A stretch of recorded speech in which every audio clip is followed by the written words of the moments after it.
The big question, in your honest opinion, do you think a Web3 IP can disrupt the Web2 IP industry? I see ourselves, I see Pudgy, I see a lot of really good IP that will start with best-in-class content in their vertical and then expand. And if you look back at history, some of the biggest entertainment IPs have started that way. Epic Games and Fortnite led to Unreal Engine.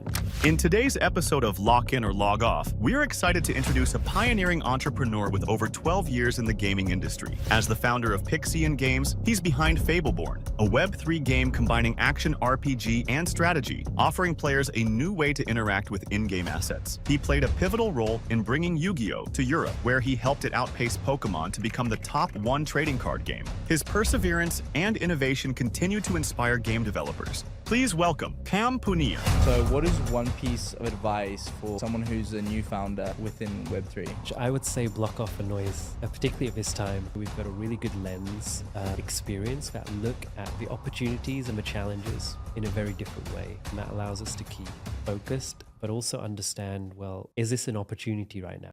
Welcome back to the Lock In or Log Off podcast, where I speak to founders, creators, and traders to understand how they spotted the opportunity and how they navigated their way to success. Today, we're joined by Kam. How's it going, man? Yeah, good. Pretty good start of the year. Happy to be here. Yeah, I think it's the bull market. Everyone seems happy. I think it's that mixture of like pure happiness of like, oh, it's the bull market's finally here, but it's like, forgot how crazy the bull market actually is. It's that excitement of number go up, right? Yeah. There's so many new exciting projects, so it's time to have fun. Yeah, it is indeed. But I normally start these shows with kind of introducing the people and asking who they were before Web3. But I want to go a little bit further back with your story. And I kind of want to understand, what was childhood like for Kam? Yeah, so I was a second generation immigrant here in the UK. As a result, I saw a lot of, the hardships growing up that my parents went through, not so much myself. So I was very privileged and I had lots of opportunity. Even though, growing up, there were times where myself, my family, my sisters, there were meals that we couldn't eat. Sometimes there was just no food on the table. But nonetheless, I looked around me and I had people that loved me. I had people that cared for me. I had a roof over my head. So already, a very privileged life. But day to day, as I got older as well, really started to see, some of the challenges that my parents were facing.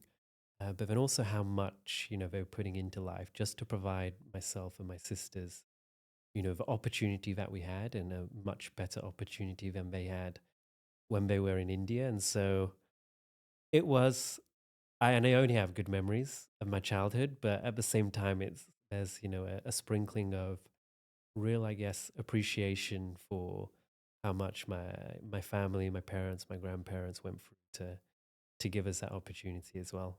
Yeah, I think it's always, I personally am a big advocate for those people who have those perspectives, like coming from different backgrounds and kind of seeing, yeah, I guess tough times, but also like when you're young, you kind of see different perspectives. And as you grow older, you become a lot more appreciative for everything within life.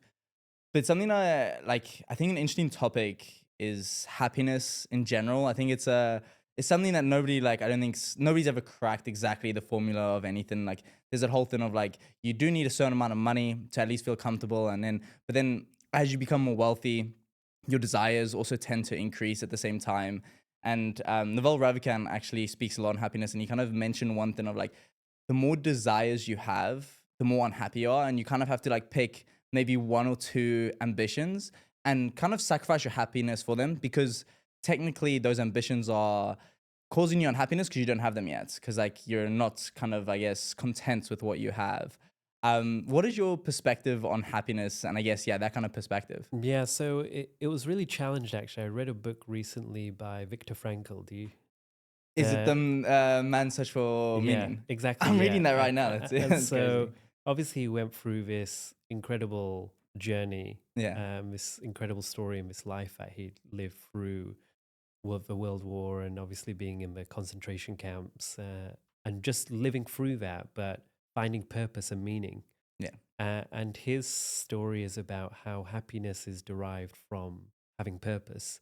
And if you think back, everyone individually, it's all subjective as well, right? Yeah. Well, what's your purpose and my purpose are very different things, Yeah. but that's what drives us, and that's what we find meaning from, and therefore that's what we find joy in. Those everyday small interactions that are getting us closer to that end goal, whatever that end goal would be. I think that for me really resonated. And when I think back to the points in my life where I've been, like, quote unquote, the happiest Yeah. I've been, it's where I've got a very clear goal or I've got a very clear purpose. Yeah. There's not too much noise around me. I'm locked in and I know what I want to achieve, what I want to do, how I need to get there. And so I think for me, it's, and Pixion and Fableborne, has given me a lot of joy. It's because I've got a very clear mission. I know what we need to achieve, what we want to achieve.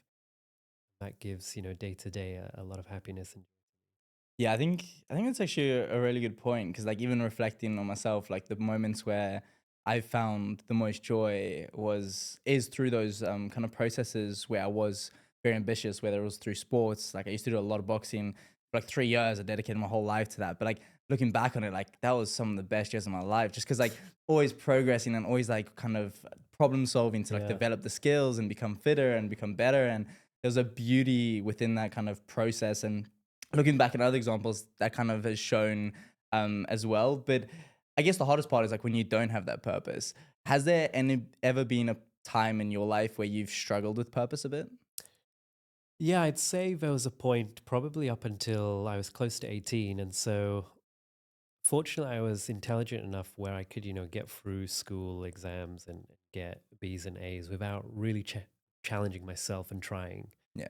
And so I was coasting, I was doing what was needed, but I was coasting. I wasn't excelling.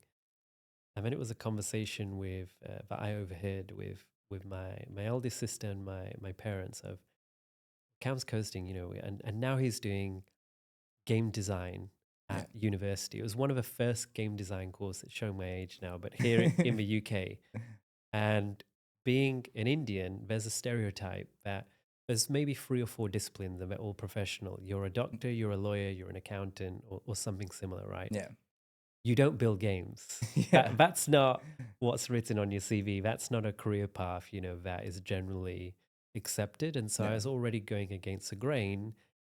I was coasting through school and my A levels and my exams. And now I've just told my parents, hey, I'm about to leave and go to London and study games. And they just couldn't fathom what career path and opportunities that would have. And from their perspective, they've obviously given up so much. Yeah. And they're looking at it going, well, we've given so much to you and now you're going to throw it away Yeah. just so you can play some games. Literally what they said. And so a big part, I think, for me was that conversation and overhearing that conversation that, okay, I'm not a kid anymore. Yeah. I've made a big decision in my life. I'm going to move away. I'm going to study something that I'm really passionate about, but I need to make something, Yeah. not only for myself, but a very clear goal of what I want to do for my family and why I want to do it for my family. And that was the start of that journey. And so up until then, I'd say my purpose, was not really there. And then I think that jolted me into life. And I lost some of that probably while I was at Konami as well. Maybe dive into that. Yeah, it's interesting how life goes in cycles, right? Like the purpose tends to change, especially as you get older and you go into new challenges. And it's that I feel like it's always that point of like going into a new challenge, and when it's at like the perfect level of like complex, how complicated it is, Yeah. and how skilled you are, and kind of going through that. But it gets to a point where you've kind of experienced everything, and it's kind of just going over it again, and you're not really challenging yourself. And by the sounds of it, like after that point, you went into a period of kind of challenging yourself. And then obviously, as we'll go into it, Konami, you probably go to the point again where you had been there for quite a while and you're looking I was for comfortable. Yeah, comfort is the danger, right? Yeah, like when you yeah. get comfortable, it's where it's honestly where I found like my hardest times have been where I've just like been too comfortable and like really just not challenging myself. Yeah, yeah. Especially when you get used to the progress you can make when you are challenging yourself, it becomes a bit of a battle. But yeah, I guess as you kind of grew up and kind of came from that, and obviously after 18, you went to university. And then after university, what kind of happened after that? Yeah, so it was probably one of the most challenging years. And so I was at that point in university where they would tell you, the certificate, that degree, Yeah. that piece of paper mattered. Yeah. And we were probably at the inflection point where actually it didn't matter too much and what you could do and transferable skills and demonstrable skills. So portfolio, hey, whether if you're a 3D modeler, I've got a ton of models that I can show you in the process. If you're a game designer, I've used something like Valve Source Engine to build out some game maps. Yeah. They didn't really care about, hey, I've got a first class degree. Yeah. I was top of a class. They didn't really care. That was compounded by the 2008 global crash. Oh, wow. And so you had people now my age right now that had decades of experience that were made redundant, were laid off, and they were now taking graduate level roles because they had families, they had mouths to feed, they had mortgages. Yeah. They didn't have, the freedom to be able to do what I do and say, well, I don't have any attachment. I don't have, that responsibility coming out of university. So I could be a bit more picky, or I could choose to not take roles. They had to take anything that they could get. And so suddenly you've got this fresh-faced graduate with a first-class degree thinking, I can walk into Konami, Ubisoft, EA, Yeah. because that's what our head lecturer told us 3 years ago. And actually, I'm being rejected left, right, and center. And no one cares that I've got this degree or I was top of a class. And suddenly I'm competing with people that know so much more than me, Yeah. that have achieved so much more than me in the industry. So there was 1 year where I was thousands of dollars in debt, maxed out credit card. I still didn't want to go back to my family home because I'd known or had a feeling that, that would be a place where I'd feel stuck, wouldn't be able to progress. So I had to make it. I had to find a way for me to get into the games industry because that's what I had set myself to do. But it was a year-long journey, and I was in and out of things like telesale jobs, telemarketing, retail, anything that would allow me to ensure that I could pay my rent, had some food on the table, Yeah. while ensuring that as a candidate, when I'd come across a Konami or a Ubisoft or an EA or someone else, they'd look at my profile now and say, yeah, this is someone that we absolutely have to hire. Yeah. But that was, like I say, a year-long journey. And so it was really humbling because I went from top of a class thinking, okay, I'm going to walk in. Yeah. I'm going to walk into these. I'm going to apply and I'm going to choose where I want to go, to no one actually cares. Yeah. And now I'm earning, $6 an hour, Yeah. tens of thousands of dollars in debt, Yeah. still trying to get into the games industry. And yeah, it was a challenging one, but luckily after a year, I did get a role at Konami, and that set myself up for the games industry. Do you look back on that period now with like positivity, like in Absolutely. terms of how it I crafted think you? it's almost chronologically, me before that year and me after, because it was such a transformative year for me in terms of building that resilience and that ruthlessness in, this is my goal, and I will keep going over and over and over with the same level of enthusiasm, irregardless of I'm tens of thousands of dollars in debt, irregardless of I'm in a role and a job that I absolutely despise, irregardless of I might not make rent this month. Yeah. I still had every day after I do a 12-hour shift and it's 10, 11 p.m. Okay, how do I now improve me as a candidate, my profile, so the next time I apply for a role in the industry, they look at it and say, this stands out, we have to hire him. Yeah, it's like that mixture of resilience but obsession at the same time. It's that almost best mix. a delusional belief at sometimes. Yeah. Because everyone around me was, no one cares about our degree? And yes, you've got a few extra bows, a few extra strings to your bow, but you're still not that candidate with 10 years experience. Yeah. And you'll never be that 10-year candidate experience. And so just give up. And a lot of my friends and peers, went into different industries that aren't gaming. And I was still obsessed that this is where I'm going to be and this is where I'm going to work. Yeah, and I think we'll go into how that's played out for you specifically. But if you were to give advice to an 18-year-old now, that maybe he's in a similar situation, or like maybe they're leaving uni, and I think that's like, honestly, like from what I've noticed, like I didn't go to uni, but like I've been around people who have been leaving uni over the last few years, and I noticed that as actually one of the hardest parts in a lot of people's lives, because then it's like, oh, like, well, especially with people who don't have as direct of a goal as you did. You knew you wanted to get into gaming, which is amazing, but a lot of people leave and they're like, what do I do now? Like, I think that's a challenge, right? And my advice would be, spend the time, don't rush. yeah, Spend the time figuring out what is it that you want to do. What is your purpose? yeah, Because so many individuals go, well, I have to make a decision now. I've come out of the education system and I'm supposed to go work. yeah, And okay, you get setbacks. You're not going to get the role that you want. Well, I guess I have to settle for something else because I'm supposed to do that. I have to do that.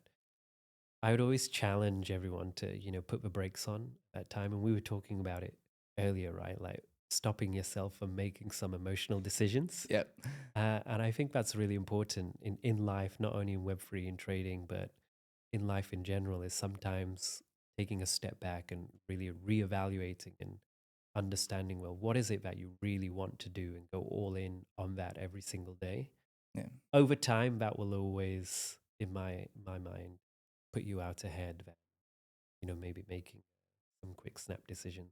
Yeah, I think it also feeds back to that comfort thing. Like, a lot of people end up kind of just going for a job that they think, oh, that's okay. They get into that job, and then there's that whole saying of like the most dangerous thing is like a salary. Yeah. Because in the comfort, like, you'll never want to take the risk to go do like maybe something you love, Yeah. because you're getting a monthly salary, and like you didn't rely on that monthly salary, and it's like It's absolutely true. so dangerous. When I started Pixions, I put $500,000 into founding Pixion Yeah, of my own money before I took any VC money. And even though I had $500,000, I was paying everyone else except for myself. yeah, One of the reasons was, well, I want every single pound, every single dollar to go to pushing us forward. yeah, The second was, like you say, I'm taking a salary, someone else is in. yeah, But two, I might get comfortable. I might go, well, this can be a lifestyle business. We don't want to, create a category defining hit. We don't want to revolutionize the space. We don't want to create something that's meaningful for not a few thousand or a few million, but tens or hundreds of millions of players. yeah, I despised personally, I despised that for myself. Like, I just didn't want to be an individual that was building a lifestyle business that pays me a nice yeah. 6-figure salary, and I settle. We see so much of that in this space. I think there's a lot of lifestyle businesses in this space. And there's nothing wrong with that, right? Like, Yeah. there's absolutely nothing wrong. I think as the level of ambition shouldn't define, what is right or wrong, Yeah. in my opinion. And some of those individuals, their purpose was, I want to build this lifestyle business that gives me the freedom to be able to hang out with friends or family or spend time with my children, whatever it may be, while being my own boss, while having the flexibility to set my own hours, et cetera, et cetera. And, they're winning. Yeah, And so I think that's fine personally, but for me, it wasn't my goal. And I wanted to make sure anything that would maybe compromise that thought or that feeling and that urgency yeah. that I had, I ran away from it. It was make sure that it's not part of the equation. Very interesting. It's like, over the time you learned that like comfort is dangerous, and then you went to the other end of it and be like, I'm going to put myself in the most uncomfortable position, so it's all or nothing. So like, either we make this win, or like I've lost all this money, but also like you've like wasted all the time. It's basically I go to zero or I win. Yeah, that was it. And so like the meme coin trader mentality, but for business. Yeah, basically that was it. Yeah, it's very interesting. I mean, I think that's the way you kind of have to do it when you're going to build something so ambitious. Like you said, I think it leads that you have to be a little bit delusionally optimistic about what your vision is. And I think if we look back at all the people who have made anything great, they were all seen as like delusional before it became something. So you have to have that kind of trait and that optimism for that ambition. But kind of post that, you mentioned you got a job at Konami. Can you walk us through like what did you experience at Konami? And then we can go into a little bit of your learnings from your time. So I was firstly a massive fan. I mentioned Konami, Ubisoft, EA. Those were some of the games for those studios. Yeah, were the games that I grew up with, that I spent playing hours with my friends, that we talked about when we were at school. And so being able to jump into that studio and seeing Solid Snake, Silent Hill, Pro Evolution Soccer Series, Castlevania, like all of them, I was a huge fan. So it again was just a privilege to be able to work on some of those IP. And I was lucky enough to directly work with Hideo Kojima, who's Oh. the lead of Kojima Productions that builds Metal Gear IP. Yeah. Still the most the best gaming IP for me personally, and one that I really have good memories of. And so being able to work directly on that type of title, a AAA experience, and Yeah. understand from one of the greatest, in my opinion, a player-led and player-centric design. Yeah. That for me was just, I learned so much about how to build games for a very specific audience, but understanding that audience, almost better than they understand themselves. Like Yeah. what motivates them, what type of experience they want, when they want it, what they're doing around their lives, the type of gratification that they want every time they start a session of Metal Gear Solid. Yeah. Sort of exploratory immersion, Kojima called it, where you're almost layering Metal Gear and the story and what you're finding within, every single mission. And that, I think I learned a lot, but quickly realized if I wanted to build my own studio, there's a huge knowledge gap. Yeah. And that was, we built this incredible game. How does it go from incredible game to hundreds of millions of dollars? Yeah. Right. There's a big disconnect that I Yeah. had at that point. And so right place, right time, Konami had just taken over the Yu-Gi-Oh license. And Yu-Gi-Oh back then was probably best known for its anime. Yeah. It was huge in Japan, but hadn't released yet and launched in Europe. And so our goal, or Konami's goal, was we're going to launch this IP, expand it across various different verticals, from anime to trading cards to video games to toys and licensing and many others. And we want to overcome and overtake in Europe in gross revenue, this small IP called Pokemon. And just tiny IV. And so their goal was to do that in 5 years. And, Yeah. I still question, why they gave me that role, because there was so many knowledge gaps. Yeah.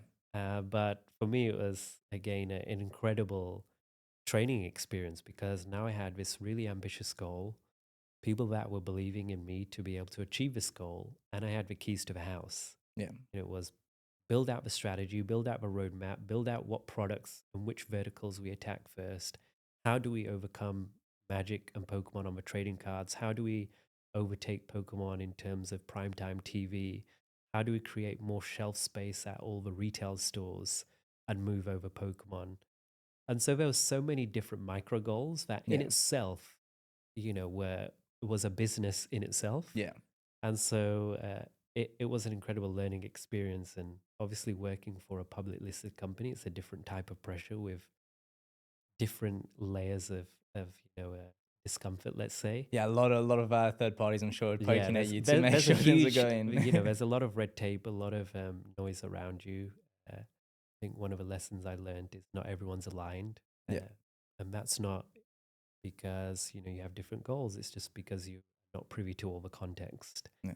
particularly in a public listed company hierarchy. Each layer, you get a bit more context and a bit more information. But Konami was, an incredible experience. We grew the division from just myself to over 100 people, went to 9 figures, did overtake Pokemon in year 4, which I'm, super, super proud of, and launched one of the most successful mobile games. TCG is still seen as one of the best with Magic the Gathering. And say, through this incredible division with some incredible people. Yeah, what an experience that must have been. And I mean, that must be something to look back on and just be pretty proud of yourself of It what was was, achieved. some of the best time of my life. Yeah. And in terms of like, that is like so monumental. And I think even just like looking at that from the outside, it's like that must have been a monster in itself to kind of get across. But from your personal perspective, you said there's so many gaps. Like, from a personal perspective, did you learn anything about yourself through that process of taking on something, I guess, where there were gaps, but also that you felt maybe like you were getting thrown in the deep end a little bit? Yeah, I'd love to understand what you kind of learned I about think yourself. naturally what I learned is that I really thought about ROI deeply. And so every decision, it was very data driven, very quickly. And so even though we were starting with, we had some data, but Japan is its own beast, its own market. But the cultural norms in Japan, almost don't resonate anywhere else. Yeah. And so although we had lots of information from Konami Japan, where Yu-Gi-Oh was a huge success and a huge IP, couldn't really leverage or decide on how to use that. That data wasn't really actionable for Europe. Is And that so, cultural differences, the way people behave is very yeah, different, purchase exactly. behavior. Different user personas, their motivations very different. How they live their lives is very different. The way they consumed content was very different. Complexity in even UI and the user experience. They want a lot more information with a lot more complexity compared to maybe it being watered down and simplified here in the West, and that's still the case. And so, yeah, there weren't too many lessons to learn, but I quickly found that I'd try, even in an environment where there wasn't too much data, I'd go searching for it. Yeah. And so the more information I could arm myself, the more input I could give myself. So you're like an AI training Yeah, yourself. basically, it was the better the decision making. Yeah. And so I would go searching for as much inputs as possible, as much data from different, whether it's individuals, going up a hierarchy, asking for content, looking at competitor analysis. I was pretty obsessive. Yeah. Seems like you're pretty obsessive with a lot of things you do. but it allowed me, like I say, to make more right decisions than wrong in the early days. Yeah, I mean, it seems like that's the more stimuli you have, right? The more room for creativity, but also the more room for like kind of making the accurate decisions. Working on such a huge brand like that, obviously you scaled it to such amazing lengths. We see IP as a pretty big sector in NFT specifically and Web3. We obviously see Pudgy Penguins being, I guess, the lead in many ways. They've gone into Walmarts, they're launching games, everything like that. The big question, in your honest opinion, do you think a Web3 IP can disrupt the Web2 IP industry? In trading cards or in Or in just general? in general, like maybe not one specific vertical, because I think they're going down a few, but like, do you think there's a way for them to win and break through into Pudgy specifically? just any IP in Web3? It could be Pudgy or like, because obviously they lead the way. Absolutely, but yeah. I think so. And I think the route is always, building the best in class content play. And for Pudgy in particular, it was, the NFTs. Yeah. As a consumer layer product, the NFTs created this massive network effect. They then proliferated that with their memes and their GIFs, and that just created this snowball effect. And I think what Luke and the team have done there is incredible, and no doubt there's a lot more in the pipeline. But I see ourselves, I see Pudgy, I see a lot of really good IP that will start with best in class content in their vertical and then expand. And if you look back at history, some of the biggest entertainment IPs have started that way. So, I mean, Half-Life and Valve, then led to Steam. Epic Games and Fortnite led to Unreal Engine. Even now, Axie Infinity, which is why we're all here. Axie Infinity, the biggest IP play in Web3 gaming to date, across any vertical, that's resulted in Ronin and their huge infrastructure play. Yeah. And I'd think, most see Ronin now as one of the best chains to build consumer layer products on, certainly games, but it starts with being the absolute best in your vertical. Yeah. And that content onboarding millions and millions of users. And so I see Pudgy starting to do that, already doing that. Yeah. I see Axie had done that. And, that's the goal with Fableborne as well. Yeah, I think that's interesting. I think looking back at a lot of the IPs that maybe haven't been as successful, it feels like they went too wide too quick. Whereas, yeah, to your point, it's kind of the best route is kind of winning in one area and then expanding out of it. I think you kind of get that core audience in particular. But you mentioned Ronin. You guys obviously now with them and have joined forces. Why did you choose Ronin? Like, there are so many chains out there. I think it's a topic within Web3 gaming that people discuss frequently, and a lot of games always looking at which chain to join and everything like that. I know you mentioned there, like obviously they had Axie and they've kind of got a pretty good distribution model in terms of they're one of the few chains that can actually help with distribution a bit. But yeah, why did you guys choose Ronin specifically? Yeah, so I mean, Fable, we want to be the best game. I'd say right now, many see us as, probably best mobile gaming play. Yep. But we want to be the best game.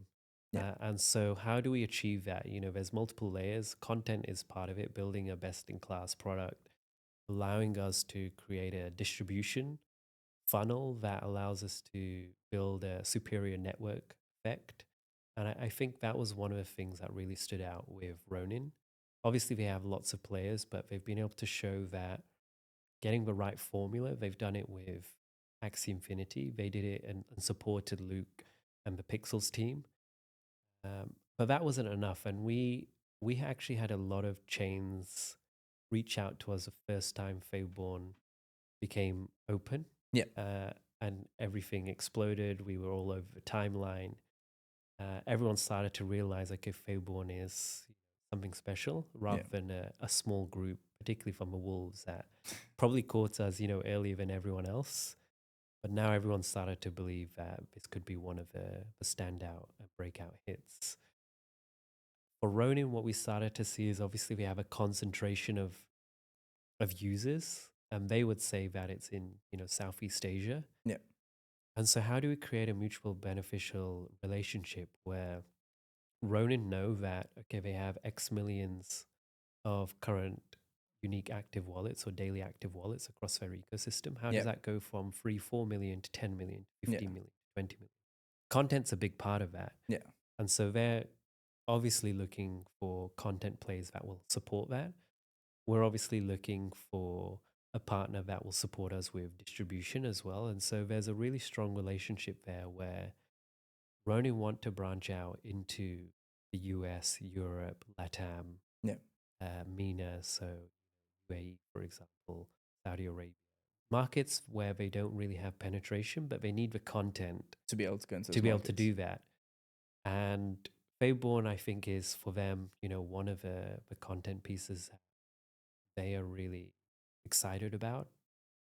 We're obviously excited about working with them, but having our, I guess, current community that we've been able to build, and then Ronin being a force multiplier, and the Ronin community was another big part of that. But that, Ronin army being behind our own army that we built, I think, like I say, creates a really strong tailwind for us. And then having this mutually aligned goal that we want to obviously grow into the US, not only Southeast Asia, but grow into the US, in Europe, LATAM. Ronin want to do that. And so using Fableborne as the Trojan horse to enter those markets. Like I say, it's mutually beneficial, and make sure that there's clear alignment for all of us. Yeah, that's very, very interesting, because I think obviously Ronin is known as dominating, especially Asia. And I think there is that kind of disparity of if they were able to kind of go into more of the Western countries and everything like that, there would obviously be, it's kind of what they're missing within their kind of formula. And it's interesting to see you guys being the Trojan horse for that. Like, I'm not too surprised. I think everyone I've spoken to that's played your game has fallen in love. It was all over the timeline. There was it's been pretty clear naturally how just great the game is itself from a content perspective, and actual enjoyment. But before we go into Fableborne itself, I would love to tap into a little bit of Pixion, the company, and the journey you guys have gone on to kind of get to where you are now. Like you say, you're one of the most anticipated games within Web3, but it hasn't always been as easy as it might seem to a lot of people right now. So you're able to bring some light into what that journey's been like. Absolutely. I mean, if I rewind, before Fableborne, we killed 5 games. Damn. And before we decided to move into Web3, we were actually a Web2 studio. And so this was in 2018. And we had a small 6-person team.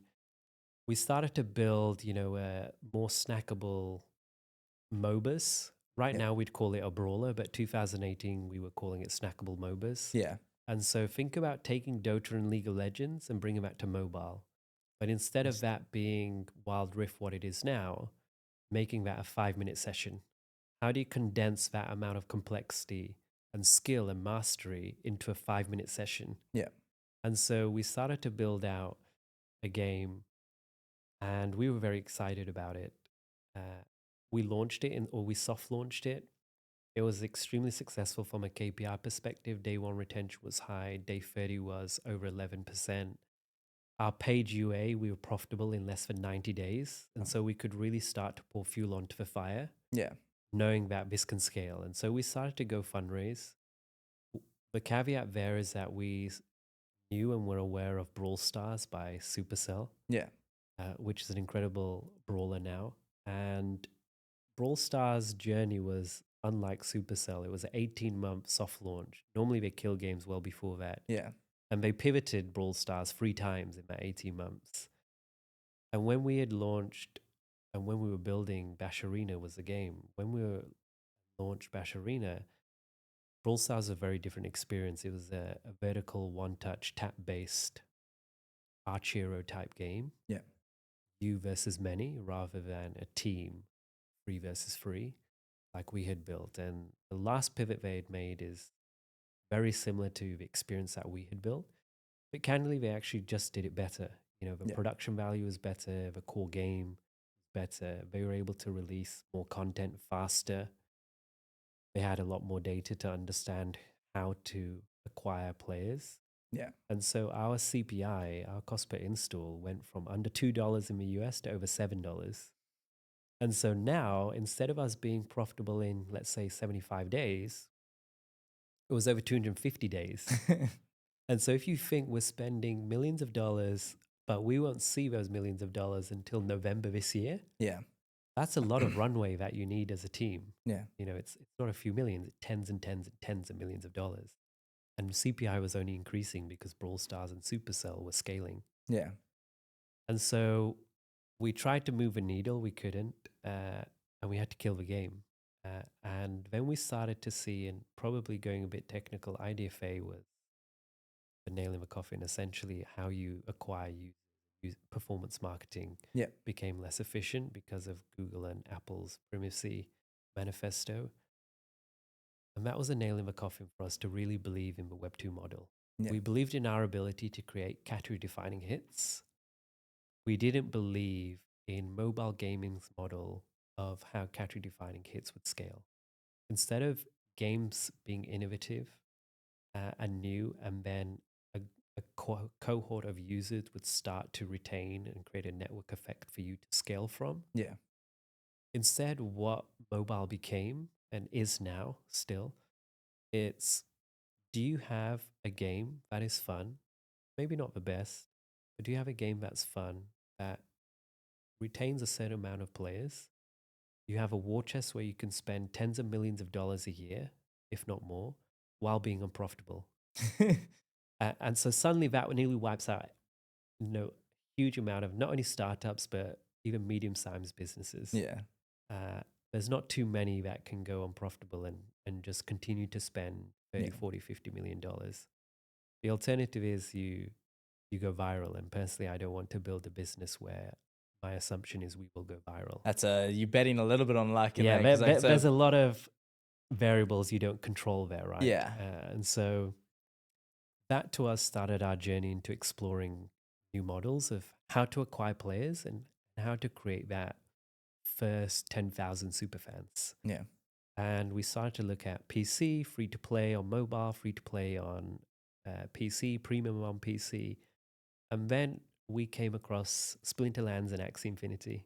This is in 2020 before it, boomed Yeah. in 21. And although the games were really small at that time, maybe, a few dozen thousand players at most Yeah. in their community, they were very loud. They were creating a huge amount of content.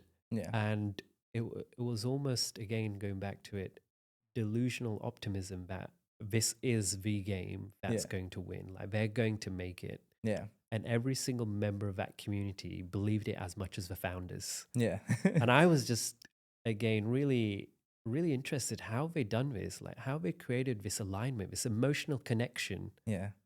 And it wasn't driven by finance. It wasn't driven by number go up, because at that point, the assets were, almost zero. Yeah. There was no value. Even though we were giving thousands of tokens away, it was that emotional connection. And I think when we think about ownership in Web3, we talk a lot about ownership and being able to sell for a 3, 4, 5, 10x. Yeah. But we don't really talk about that ownership, creating this emotional connection to you and the team or you and the project or the studio. Yeah. And that you can't quantify.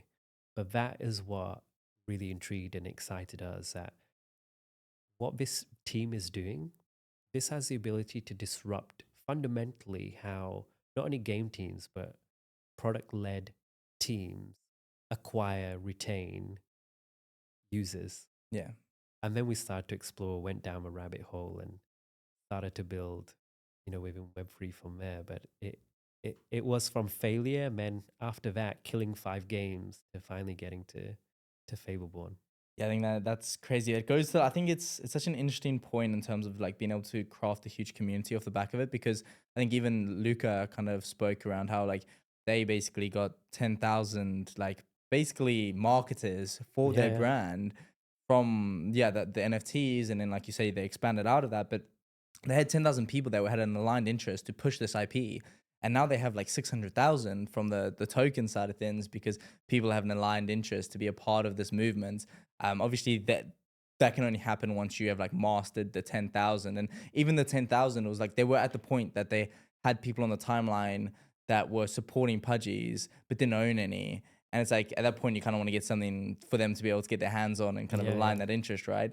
But it is an amazing thing, especially for startups, to like you kind of work backwards of like you basically get like your hardcore fans before any product just based on vision, and then they're with you for the journey. Whereas like if you look at like any of the other like IPs like Marvel and stuff, like hardcore fans kind of come once they see those amazing movies and they're like attached to it and stuff like that. It's like it's very reverse now in Web3.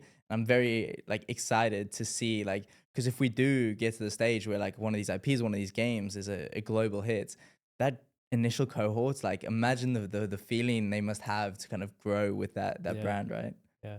And I think that's what's really special about, for me, the Fableborne community, because we've been building that game for, nearly 3 years. Yeah. And for the first maybe 20 months, we didn't say a single thing about on-chain economies, tokens, NFTs. We had over 10,000 players or users in our Discord. Yeah.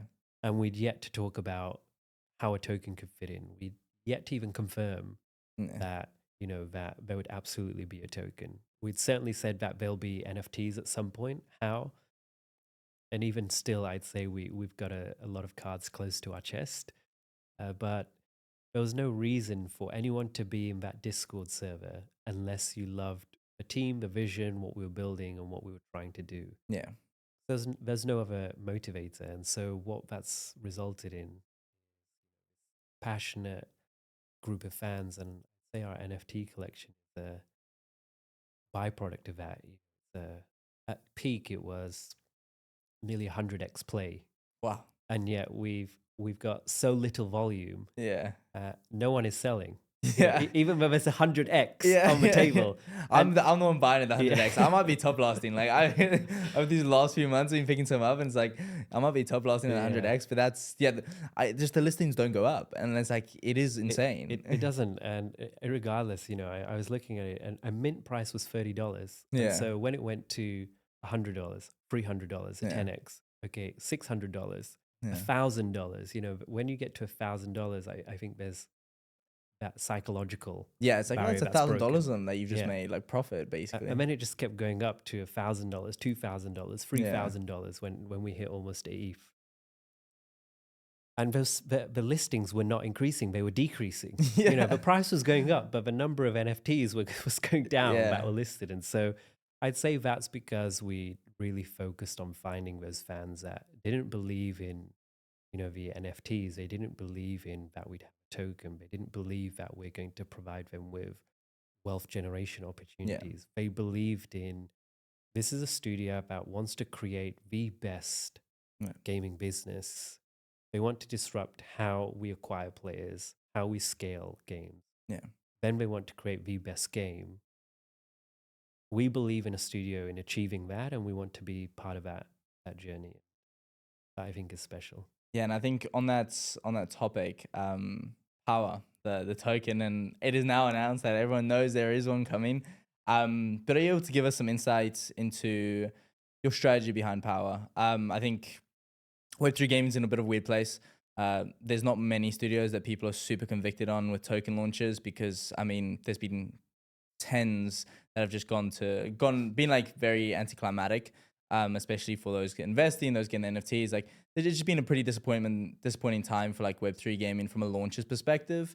What was the strategy behind Power and how are you planning to tackle that? Yeah, I mean, maybe I throw a question quickly to you. What gaming tokens have not only been a success at TG, but stood, a test of time? Let's say at least 3 to 6 months That's tough. over the last maybe cycle.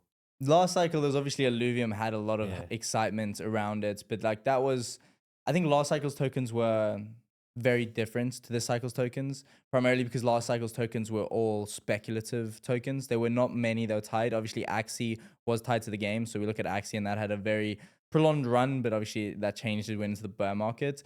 Illuvium was completely speculative, basically. It was like, I'm buying into this vision and like this, I love this so much. Yeah. Pixels has obviously been doing fairly well considering we look at the broader markets. Wilder World, I think, is probably a token that has done fairly well, but again, it's like a little bit of a speculative play because there's not as much of a product out there. There's not that many that I can say have like really survived 3 to 6 months in a very fruitful way. Like a lot have survived, but like not to the point where they've been like They're top of not thriving, mind. yeah. They're not thriving 3 Yeah. to 6 months after. Yeah, and I think what I look at it is I look at Axie and I look at Steppen. Yeah.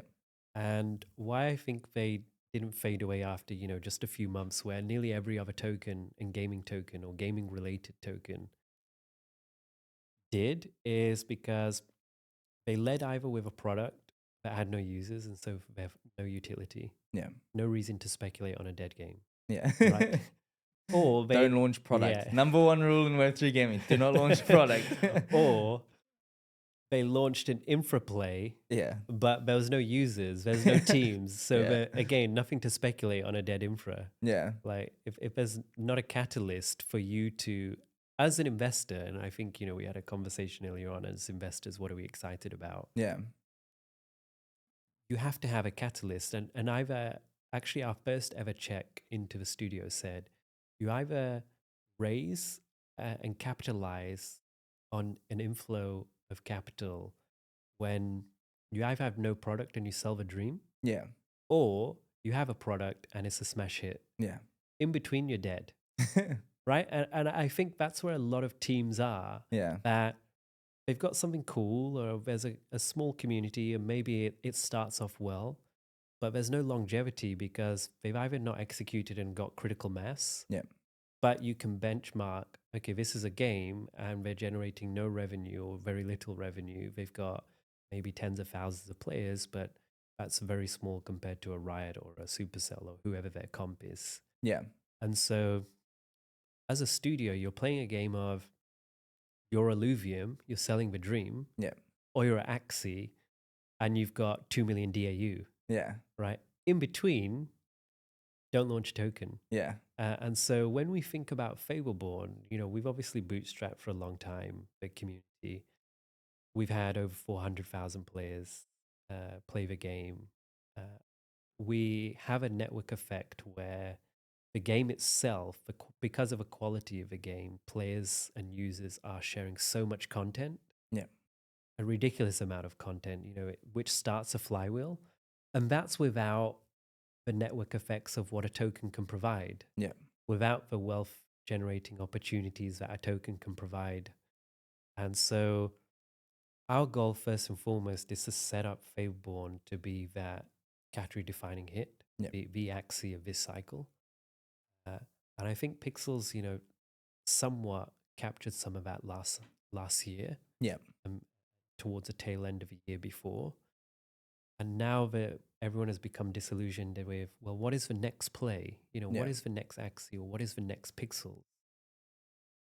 And that first and foremost is, well, we've launched a game. And so there's no way going back. You know what our product is, or one of the utilities for Power, and that's Fableborne. And so we knew that was our bet, and it was a high execution play. Like I said earlier, we go all in, and we either succeed or we go to zero. Fortunately, I think most people think we're going to succeed now, and that's, from a lot of hard work and a lot of effort, but compounding those wins Yeah. and showing consistently that we deliver. But Fableborne is that catalyst for the power ecosystem. And the power ecosystem, like I alluded to earlier, there's some big challenges for game teams, not only in Web3, but Web2. And the first is, of course, building a product that players like. Yep. And now you've got this huge spectrum of players. You've got the player that's really active and wants to just grind through. Yeah. You've got the competitor that maybe isn't active, but will play half an hour to an hour a day. Yeah. You've got the whale that will spend to play. You've got the whale that just wants to spend to have passive income or ride potential, 10, 15, 20x upside. Yeah. And so you've got all these different player personas and motivations, encapsulating them into one product, one game, is a challenging task. And so our goal first and foremost is build the content play that allows us to do that, that has the depth to be able to do that, and start to build out the ecosystem around it. So Fableborne is the first game that we're building. We're going to announce something pretty cool with Ronin and a few other partners as Ronin goes permissionless. That really opens up and decentralizes a lot of the tech that already has allowed us to build Fableborne the way we've done it, but also create that network effect, run the live events, create the digital economy around Fableborne. That will scale, that will help it become the category defining winner. And we want to make that available to other teams coming onto Ronin first and foremost and expanding from there. Yeah, I mean that's very very exciting.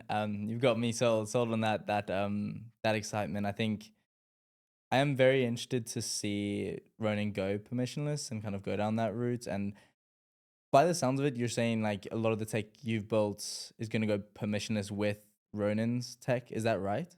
So right now it's very centralized to Fableborne, right? Yeah. Like we've built this tool and this infra because we need it. Yeah. And I'd Found the say solution for your own problem. Sort of exactly, yeah. And so we've battle tested that, and we've started to see some of the pain points. We start to understand what allows us to create and introduce inflationary pressure into our economy and drain it out. Yeah. Because that was a challenge of every game in the last cycle, including Axie. Uncontrollable inflationary pressure. Once players started to stop, so did the token price. Yeah. And then it was a race to the bottom. And that was something that we really had to solve. Yeah. And I'd say every game team is looking to try and solve that. And so proving that and using Fableborne as the, like I say, content play, the case study for that infra. Yeah. And then allowing other game teams, first and foremost, and other projects with a gamification layer to be able to use it. We want to be there to help support them as their growth layer. Very, very interesting. I think that seems to be the approach with a lot of infra players is like have that one killer app and like proof of concepts that shows that the tech works and then being able to like scale it out. I'm very interested to see that come to market because it seems like it would solve a lot of problems we see within the market right now, especially like you said from the token side of things. There's still the whole issue of like just having enough of the good games. Like that is still such a tick that we still need to fill, I believe. Like even with your guys' tech of like kind of doing all that, it kind of still relies on a game that gets distributed well and gets enough players. And well, that's why we focused so much for the last 3 years on, Fableborne. Yeah. Like this flies if Fableborne flies. Yeah. But equally Fableborne flies because we built this tech. And so it's self-serving in that sense that, we see this as a solution for us to scale Fableborne, and we see this solution scaling because of Fableborne. Yeah. And speaking of Fableborne specifically, obviously going into a very exciting moment, is there anything you can share with us within the Fableborne ecosystem that people can look forward to? Obviously, there is a TGE, but is there anything else that you're able to share? Yeah, so we've just announced our new NFT collection. And the Fableborne Primordials is a really small collection, 1392. And so we've got this really diehard community, as you know, trying to get in. We've got really passionate holders. And so how do we expand that? I think you mentioned it, earlier with Pudgy. They started to see those that didn't have a Pudgy start to champion Pudgy as an IP. And over the last 6 months, we started to see so much praise and so much content about Fableborne for those that don't have a primordial. And so it's looking at how do we create that entry point for those that aren't already primordial holders into the Fableborne ecosystem, but looking at NFTs and tying that into the meta layer of Fableborne. So Yeah. we've obviously just announced that. We'll be sharing a lot more how Fableborne, the game, the premise is building a kingdom, Yeah. scaling and growing that kingdom, and then raiding other players for resources. Now imagine that on an NFT layer with your NFTs. And so we've taken a lot of inspiration from Axie and some Yeah. of the things that worked with Axie and looking at what didn't work with Axie and some of the future collections that we're going to be, we're pretty excited about.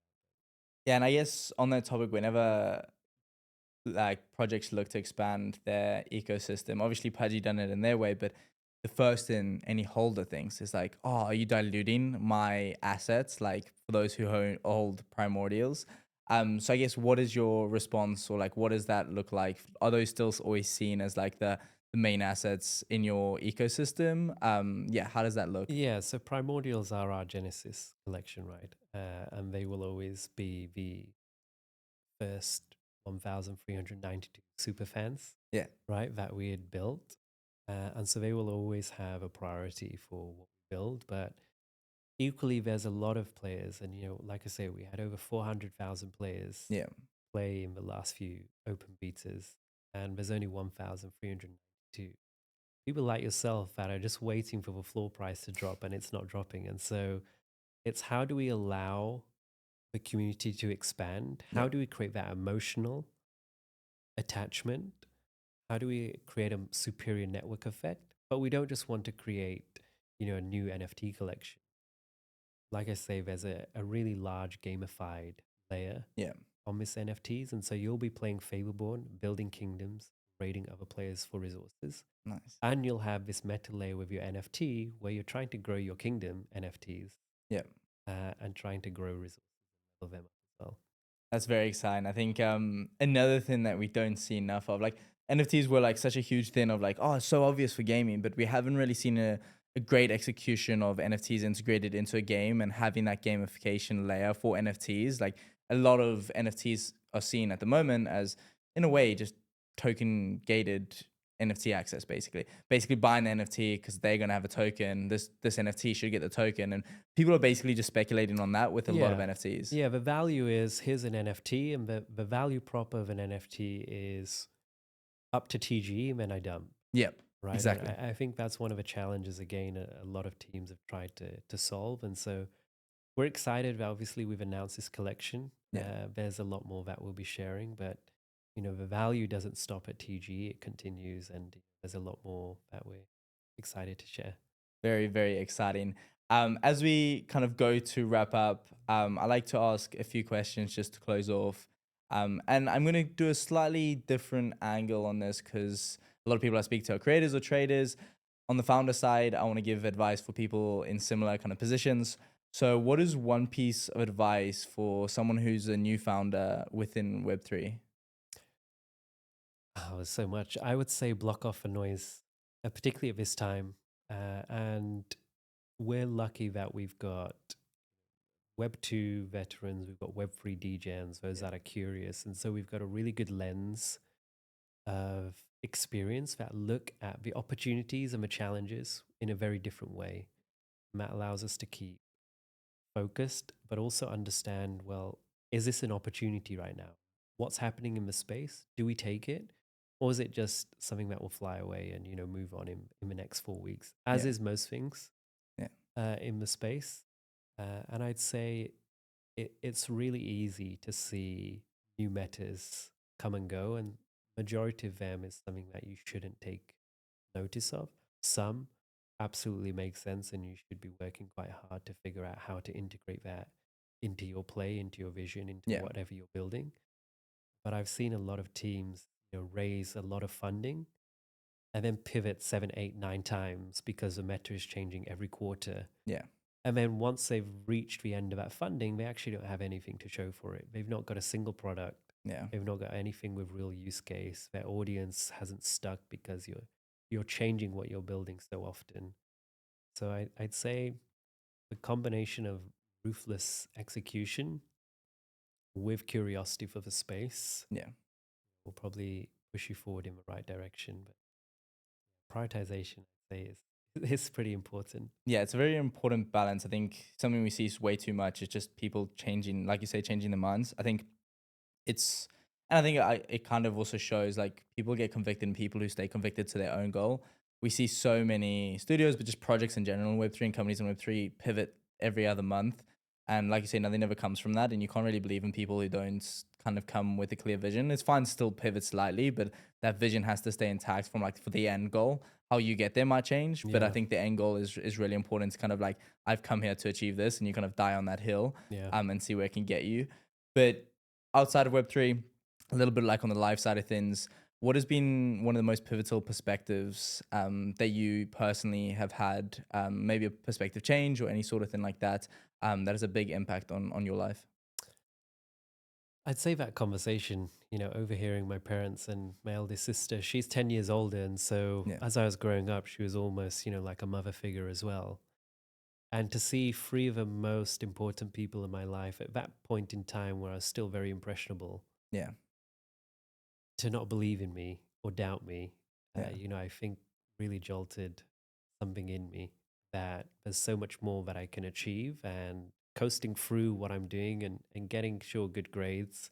Yeah. I could coast through and do fine, but do I want to be someone that coasts through and does okay, or do I want to pioneer and build something, incredible? I've taken that, I'd say that same lesson and that conversation that I still have in my mind, whether it was at Konami, we have to overtake and beat Pokemon, whether Yeah. it's building in Web3, whether it's scaling up our previous ventures in Web2, that goal of we either succeed and we're the best, or we go to zero. Yeah. There's no in between for me. I'd say that's how I pretty much think about most things in my life now. An all or nothing mentality. And I Yeah. mean, one life, why not go for the big goals, right? I think Exactly. something I'm learning more and more is like, yeah, with that one life, like just go, like just try the stuff that you want to try. I'm obviously at a very different stage of like kind of exploring a lot of things, but also giving it my all and all the different kind of angles. But kind of always just thinking like, take the risks and enjoy them and kind of enjoy the process. I think is something I've learned a lot recently. But yeah, thank you very much, Kam, for coming on. If people want to follow both your journey, but also Pixion and Fableborne's journey, where's the best place to find you? X and Discord. Myself, a team, we're pretty active on both, and it's where we share most of our information first. So, yeah, if you like Power, you're excited about what we're building, want to try out Fableborne, X or Discord. And what are the X accounts to follow? So Kam_Punia for me, at Fableborne for the game, then Fableborne Discord. Amazing. Perfect. Thank you very much for coming on, Kam. And I'm very, very excited to see what you guys do over the next year, but also over the next 10 years, because I think that is how long you guys are going to be around for and kind of be pioneering for the space. So yeah, thank you very much and the best of luck for what you have coming. Cheers. Thanks for having me.